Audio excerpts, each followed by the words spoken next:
let's welcome in John Jastremski and Chris Lopresti for some What Are the Odds? And fellas, both the Mets and Yankees win totals for the upcoming season on Caesars Sportsbook is 95 wins. JJ, which team is better? Oh, my goodness, Chelsea. Dead heat. I mean, can I flip a coin literally between the Yankees and the Mets? Because in all seriousness, gang, they are two teams that are capable of winning World Series. I think I like the power in the Yankee lineup a little bit more than what I like in the Met lineup. I do think the Mets, though, with what they have in the back end of the bullpen with Diaz, gives them a leg up there.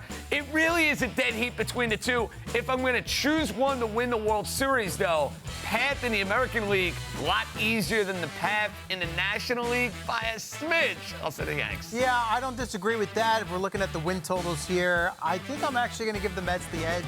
I feel like they're just a little bit more complete, at least on paper, because of some of the question marks the Yankees still have, specifically in left field. We'll kind of wait and see how that plays out, whether it's a move before spring training as the course of the season gets rolling on. But the Mets, as constructed, even without Carlos Correa heading into this year, off of what they did last year, and now with Justin Verlander coming aboard, assuming health, I like their overall roster and the mix that they have a little bit better than what the Yankees have. All right, the Braves are the slight favorites over the Mets to take the NL East, with the Phillies as the third best odds. CeeLo, is that surprising or not surprising? I think it's right pretty much where I would have expected. I mean, the Braves should have the edge based on what we saw down the stretch. Those final couple of series that they played, Atlanta's got the edge. They are loaded everywhere along the depth chart, position-wise, starting rotation, even in the bullpen a little bit. And the Phillies, while they made the run, it was kind of out of nowhere a little bit, right? They finished 14 games back of the Mets and the Braves regular season-wise. So, Bryce Harper's going to miss some time. Yes, Trey Turner comes aboard, but I think they have that laid out correctly as far as the NL East is concerned. I think the odds are spot on, because until you see the Mets go and take down the Atlanta Braves and win this division, you have to honor and you have to respect what Atlanta has done over the last couple of years. You have to honor the Braves. I know the Met fan doesn't want to do that right now, but they beat out the Mets when it mattered the most in September. They won the World Series 2 years ago. I do think the Mets should be ahead of the Philadelphia Phillies. Now, I think the Phillies are going to be a lot better. Trey Turner for a full year, that is a game changer in the lineup. I think they figured some things out in the bullpen.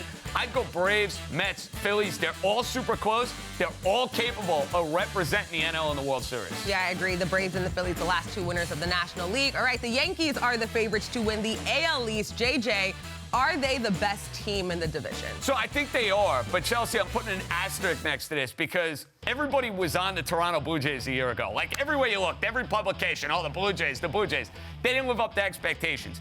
I think they're going to be much better this year. They're kind of under the radar. They've made some really nice moves in the offseason. They go and get Bassett, put him in the rotation. They get Varsho from the Diamondbacks. They could put him out in the outfield, and they have star power. So I do think this will be a year, unlike last year, where the Yankees didn't really get challenged aside from that funk they had in the middle of August. I think the Yankees are the favorites on paper, but look out for the Toronto Blue Jays. They can absolutely win the division. They have plenty of talent. It's one of those things where I feel like year in and year out, everyone says, oh, watch out for the Blue Jays. Don't sleep on the Blue Jays. And I know that's kind of what you're getting at, feeling a little bit different this offseason. It's one of those situations where I got to see them do it before I'm going to sit here and say they're the legit favorite to win the division. So a challenger, someone to take seriously, absolutely. But I still think the Yankees are the cream of the crop in the division. I really have not liked at all what the Red Sox did in the offseason. The Rays have kind of fallen back a little bit.